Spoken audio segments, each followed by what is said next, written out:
தென்னாடுடைய சிவனே போற்றி, எந்நாட்டவர்க்கும் இறைவா போற்றி. திருச்சிற்றம்பலம். ஓம் நம சிவாய, ஓம் நம சிவாய, ஓம் நம சிவாய. சிவனுடைய திருவிளையாடலிலே மதுரை மாநகரிலே நடைபெற்ற திருவிளையாடலின் கதையைத்தான் உங்களிடம் இன்று சொல்கிறேன். ஏகநாதனின் சீடர்களில் மதுரை மாநகர தெருக்களில் யாழினை இசைத்து பாடி எல்லோரையும் தன்வசைப்படுத்திக் கொண்டிருந்தனர்.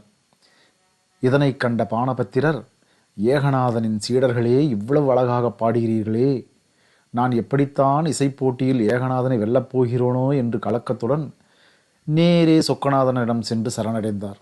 இறைவா, உன் திருவிளையாடல்களில் என்னுடைய போட்டியையும் இன்று